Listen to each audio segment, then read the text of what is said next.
What's up, guys? Craig here.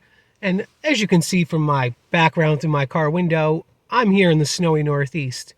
It's really cold the last few weeks, and because of that, I wanted to talk about Misery. If you haven't seen Misery, it's based on the Stephen King novel. Came out in the early 90s, and it's about a author played by James Caan, who's this big romance writer, and he ends up in a car accident leaving a hotel, and he's in the middle of the snowstorm, and he ends up crashing, and he's rescued by this woman who tends to be a nurse. But unfortunately for him, the nurse is completely batshit crazy. She is an obsessive fan, and she goes nuts when she finds out the character of his famous romance book series dies. And so she wants him to bring it back. And as she tortures him as he's broken both his legs in the car accident, keeping him prisoner until he finishes the book and rewrites so the character lives triumphantly. Now, this is a different type of movie than most today. It's a thriller not made anymore. It was made by the recently deceased Rob Reiner, great director, and this movie proves it. And the basis of this movie is the acting. This movie is all about the acting. The author, played by James Caan, and the crazy fan, played by Kathy Bates, who deserved the Academy Award she got for it. In the movie, she first comes off as a sweet, kind fan, like, oh, I'm your biggest fan. Oh, I can't believe this is such an honor to be with you. Then when she reads his newest book, find out the character died, she goes crazy, completely nuts. She will not let him leave the house till she leaves, till he finishes the novel and rewrites it. This is the whole tension of the movie. It's basically a prisoner movie. It's very small. It's the kind of movie you don't see. It's very small casted too, and then you have the local sheriff, Hicktown Sheriff in Colorado, trying to find him. The cast is small, so the centers on the acting. James Caan does wonderful in it, and it's a different kind of James. We know the explosive James Caan from things like Las Vegas, a TV show, or his most famously, The Godfather, as Sonny. Here, he's very passive.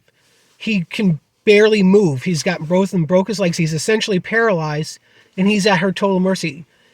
And he just does a wonderful job as this completely out of his element, doesn't know what he's doing. He's scared, but he's angry, and it's boiling the whole time. And he just is stuck. And you can see that frustration. You can feel that frustration the way he portrays his character. And on the other hand, you have Kathy Bates, who flip-flops from totally nice to completely nuts. Very schizo. When she first goes nuts on screen before his bed, the camera's looking right at her from the point of view of James Caan's bed. It's terrifying. You're like, oh my God, get away from me, right? And she does that, branches that up through the whole movie to the point complete madness. It's a breathtaking performance. You just watch this movie for how Kathy Bates is acting as she is a wonderful actress. And the other part of this is Rob Reiner's directing, where he builds that tension slowly throughout. The key scene from this is when she goes out to get him writing supplies, and he escapes from his room using a paper clip. They open up the door, and he's exploring the house looking for a way to get out, and he can't get out because all the doors are locked. But he hears her returning in the car. And that scene where he's struggling to get back to his wheelchair, to roll back in, as it's cross-cutting back to her, getting closer to close, you see and hear her stepping up the stairs, and he's just racing to get back, and you see the terror on James Caan's face. He's trying to get back into the room. It is just a mesmerizing performance. Now, for the other supporting characters, you have the local sheriff, who's kind of goofy. He's another guy. He's like James Caan. He's in way over his head, never experienced anything like this.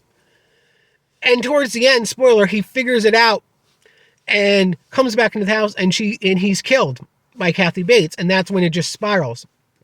The other thing brilliant that Rob Reiner does with this, he keeps what's called Chekhov's gun. Anybody who knows study literature or creative, you know Chekhov's gun, the idea that the Russian playwright Anton Chekhov, if you introduce a gun in the first plot, in the first section of the film or story, it better be used on somebody by the last section.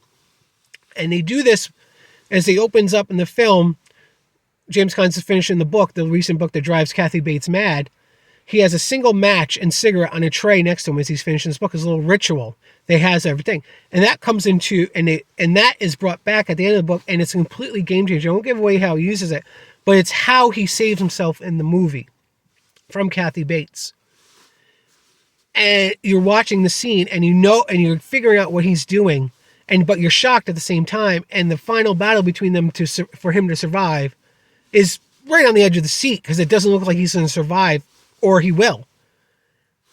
So this is an old time movie you don't see anymore. Very small cast, basically one space in Kathy Bates' house. You see other things where they're going around town, or his publisher, played by the great Lauren Bacall, talking about where he could be, as she is James Caan's publisher. I mean, you watch this for the act. This is kind of ensemble acting you don't see anymore for such a small film.